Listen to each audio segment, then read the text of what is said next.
This meeting is being recorded. Welcome, welcome, welcome. This is Edna White, your host of Keeping It Real on Purpose.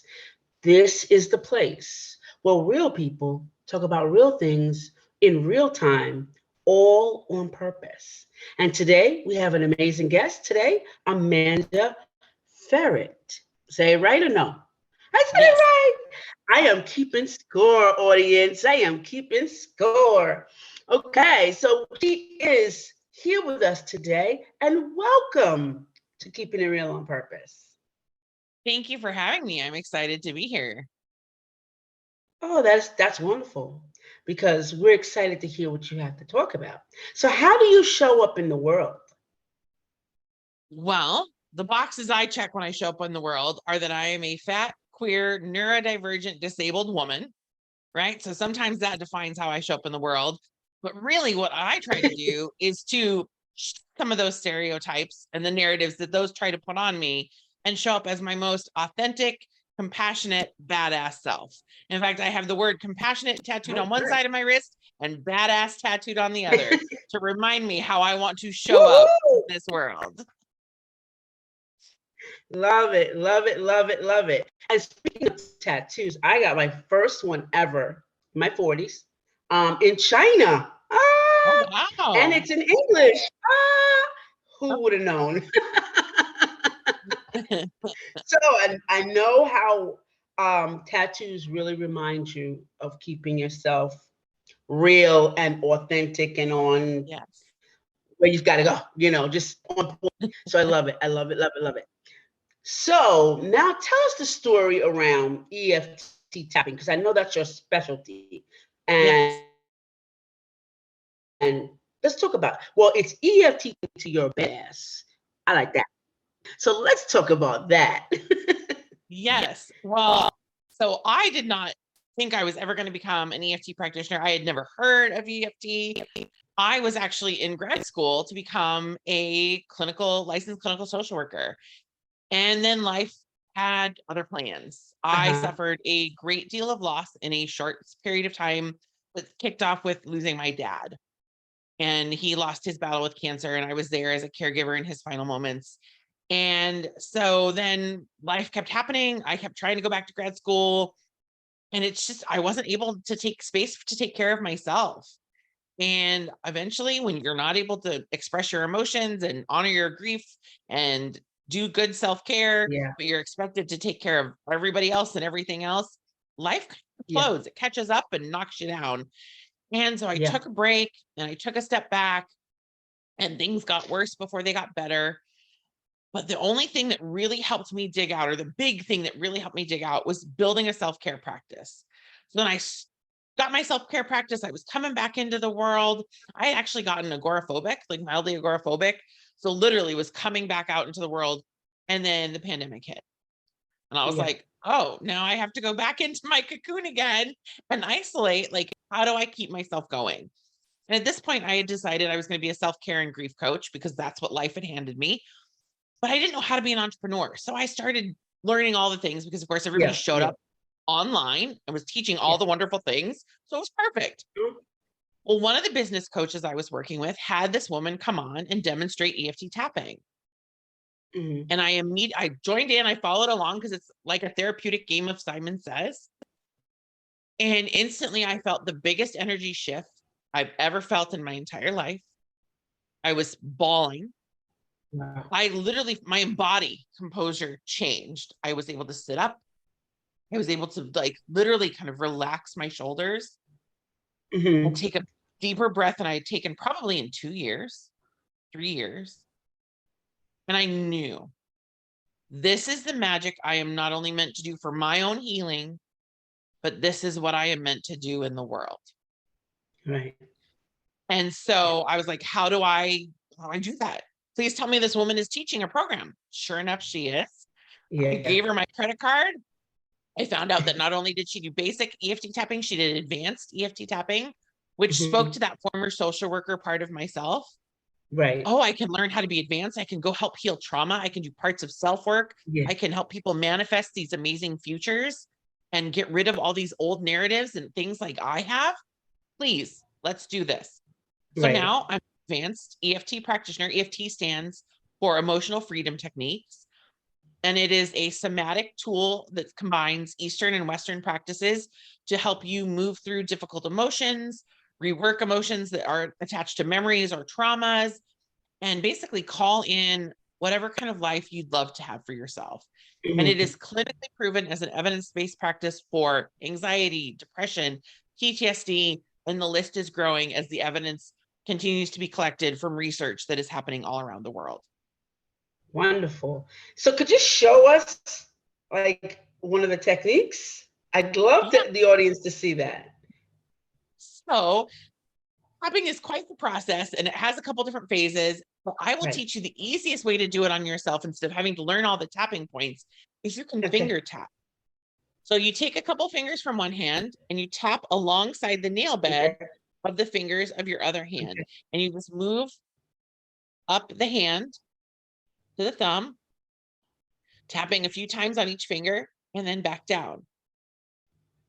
And so if you feel yourself getting anxious or if you feel yourself getting angry or, something's coming up, you can just tap in and say, I feel this anger coming up, Mhm. feel this anger in my body. I feel this anger and it's here and I'm ready to let this go. I'm ready to let go of my anger. I feel myself calming down. I wonder what it'll take to let go of this anger. I'm ready to release it now. I am moving into calm instead, right? Just starting to Mhm. introduce that language of like honoring whatever emotion you're feeling, Okay. how it's showing up, and then kind of let's see what else I can like what is it going to take for me to let this go and how would I rather Okay. feel? Mhm. I've used finger tapping when I've been in like bad traffic and I'm feeling myself getting like ramped Okay. up and like getting road Okay. rage or whatever, right? Like you can Yeah. take one hand off the wheel and you can use your thumb to tap on your other fingers. Oh, okay. So Okay. I also recently I had to go to court. I was trying to get a stalking order put in place against someone who was not so wonderful as a neighbor. And I was finger tapping on myself while I was sitting in court. So it can be done very discreetly in those Right. tense or nerve-wracking situations. Right. So that's the easiest way to get started with tapping is to just start tapping on your fingers. And you can either talk Okay. to yourself in your head, or if you're in a Okay. space where you can kind of talk to yourself out loud. Okay. But what about in a workplace situation or a place of conflict, like it's full on? How do you pull out of that to kind of refocus and do some of this? If you can, excuse yourself, say, you know what, this is escalating and this is at a point where I'm afraid I'm going to say things I don't want to say, or Mhm. we're not going to reach a resolution in this state. Can I have 5 minutes? Take that space if you can. And again, just tap on your fingers. Even if you Right. don't know what to say to yourself, the Mhm. tapping alone, what that does is it starts to calm our sympathetic nervous system and our amygdala. And the amygdala is in your brain, in your limbic system, and that is Mhm. where fight, flight, freeze, and fawn live. It's where we Okay. process all of our senses. It's where cortisol gets pumped out, all those things Right, heighten right. stress, heighten fight or flight. And so just tapping alone is going to start to move you into a rest and repose state, calm Mhm. those systems down, and it moves you from primal brain to having access to your frontal lobe, where that higher thinking, that clarity in thought and decision making, more rational discussions, more conflict resolution can be accessed.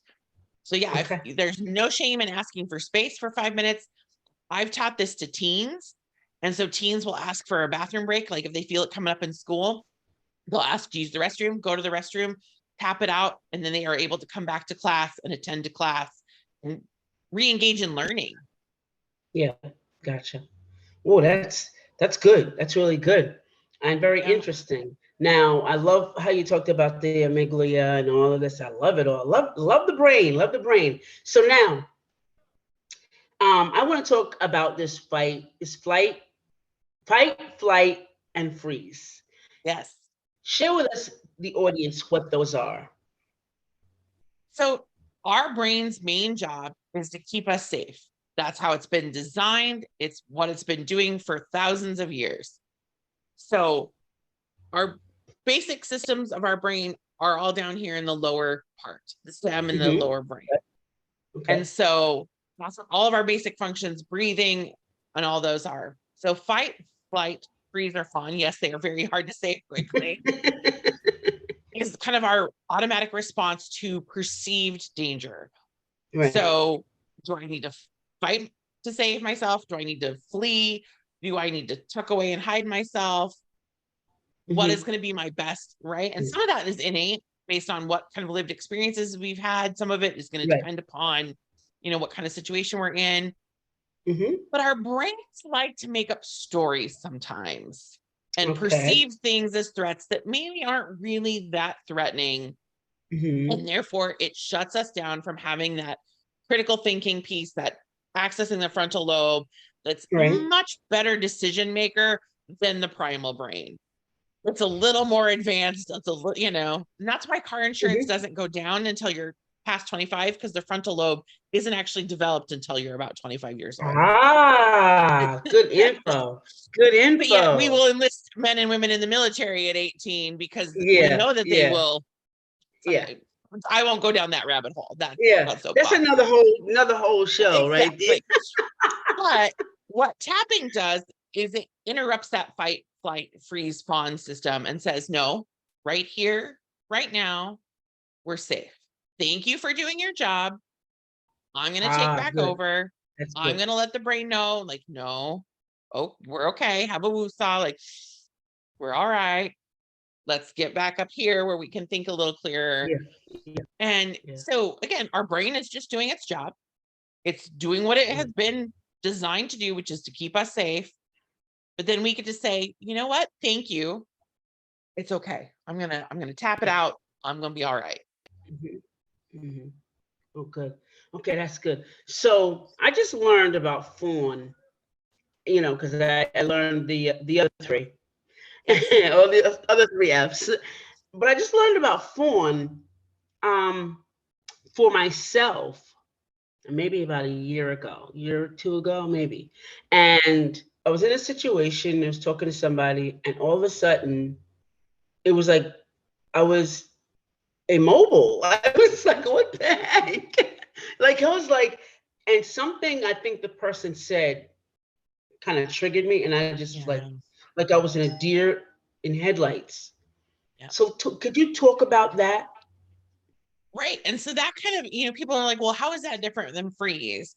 Well, freeze is kind of that immobility, but fawn can also show up as that. But then it's also, do you ever numb out on Netflix or Hulu? Or do you ever, like, if something comes up that might take a little more emotional labor than we're ready or willing to do, or something comes up that's uncomfortable and you find yourself like kind of checking out or dissociating, that's where fawning kind of it falls into that fawning category of just like, I'm going to go tuck myself away and kind of hide myself away from everything else that I should be, or, that might want to be dealt with.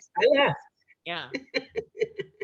And, fawn, not only does it fit the F's, but that's what mama deers do with their babies, right? When mama deers need to go out and forage, they hide their fawns away. That's why fawns are spotted, because it camouflages them. So anything you're doing to kind of hide or tuck yourself away from facing whatever that perceived conflict, danger, threat, etc. is. And so it can show up initially as that freeze, but then it's like that, I'm going to just back away and nope, you can't see me. I'm not really here. I'm not going to deal with this. Yeah. Would you say that avoidance is funny? Avoidance? Okay. Yes. Because I think because I quickly changed the subject to something else, because I froze and I was like, started talking about something else. And it was like totally unrelated to what was being talked about. I mean, totally unrelated. It was like talking about corn or something. I was like, what the heck? And you don't even realize you're doing it. Like, and then you'd be like, oh, well, where did that come from? It was that quick. It was that quick for me. Yep. It's that automatic system that the brain is like, okay, safety. I don't know if you've ever seen the movie Inside Out, right? Where she's got the panel of five people in her brain, right? Characters, I love it. Yeah, that really, like, I love that movie because I think it's a pretty accurate description of how our brains work. And so in that moment, your people that are at your panel in your brain were like, oh, alert, divert.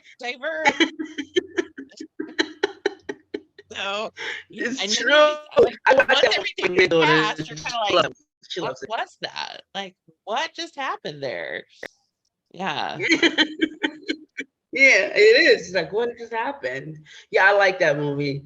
So now we know that, tapping, this is a very easy exercise, audience, to do. Now, how does that tapping bring us to badassism? Badassism? Is there a word? Is that a word? Badassery. So I use How do tapping. we get there? Yeah, there you go. I help women basically unlock all the things, all the outside narratives, roles, expectations, and things that have kind of either they've placed upon themselves or they have been socialized to believe is theirs to hold, or the patriarchy, misogyny, etc., have put on them. And they get to kind of unpack some of those and instead learn how to prioritize themselves without guilt or shame and really tap in to that inner badass that is in all of us and put her back in charge and say, no, this is who I am. This is my worth. This is my value. I love and value myself. So they're able to build a sustainable self-care practice that's a whole person, whole wellness self-care practice. They're able to love themselves fully, just as they are. There's no denying themselves or saying, oh, I'll love myself when no, you love yourself fully as you are in this moment. And then advocating for yourself, because I've had to learn to advocate for myself in so many different ways. And I've had to do it trudging through the mud. And if I can reach back and help other women do it without feeling like they have to do it on their own or trudge through and face more trauma, that's why I do the work that I do, is so that I can help other women learn how to have good self-advocacy, self-care, and self-love, so that that inner badass shines and is in that seat of, I call it the throne of authority, right? They're in the driver's seat, so to speak. And the beautiful thing that happens then is you aren't second guessing yourself all the time. You don't feel lost or overwhelmed or burnt out. You set boundaries. You show up in the world as you really want to show up, and you're not people pleasing anymore. You're not, saying yes when you mean no. You know that no is a complete sentence. And it's this beautiful transformation where you get to kind of step out into the world and be like, I know how I'm showing up in the world because I'm in charge. My inner badass is in charge. We're one and one, and like, we've got this. And so I use EFT tapping to help women just shed all those layers and get down to the brass tacks of being a badass. Okay. So what's on the horizon for you with all this good badassery going on? What is on the horizon? Well, I'm actually launching my first group program, and it's actually called Loving All My Badass Self. And it's starting in April of 2023. So that'll be a program that I've got coming up. And then I might be starting my own podcast. I don't know. I'm playing around with that. I do have some spots open on my books for individual clients.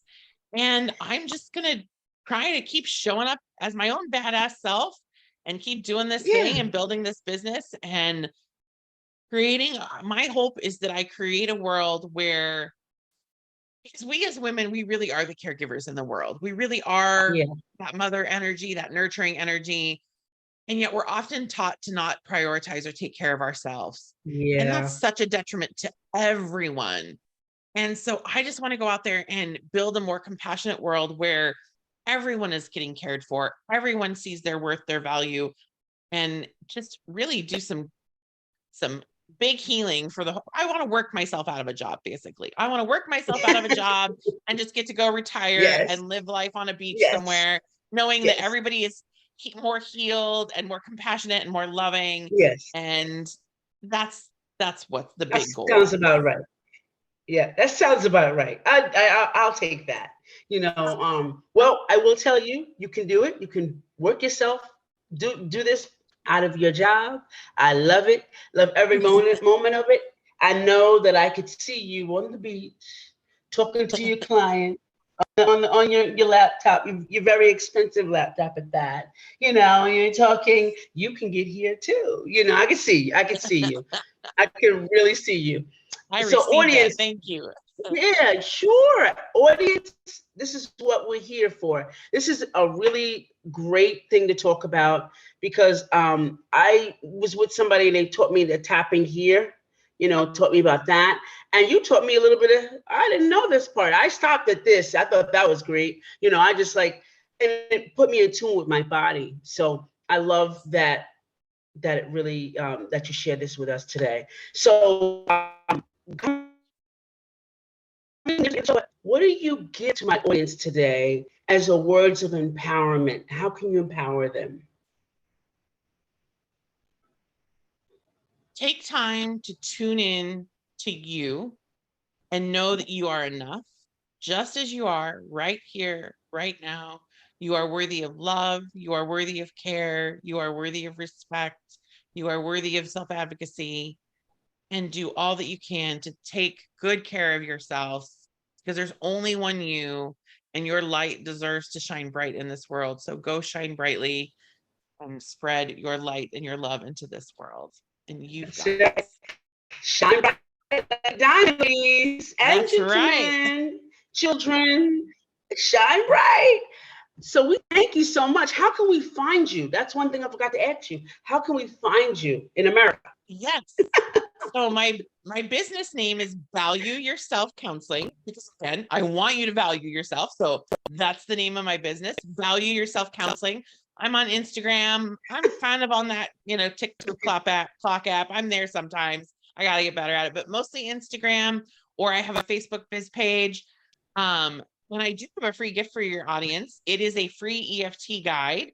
And so it's a bit.ly link, super easy to remember, bit.ly/free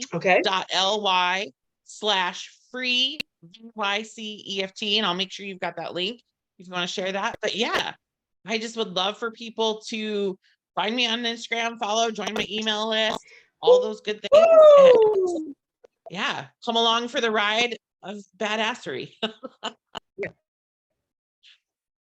Yes, absolutely. That's beautiful. Thank you so much for giving us I like the idea of a gift. So you will send a link to all those who are sleeping or driving while they were listening to this. Send me the link and I will give it to you, audience. This brings us to the end of our show. Thank you so much, Amanda, for being here today, sharing ear tapping to our badass. I love it. And I am your host, Edna White. You can find me anywhere, EJW Coaching, and you can just Google me. I'm there. Thank you all for being here, and we're saying goodbye for now.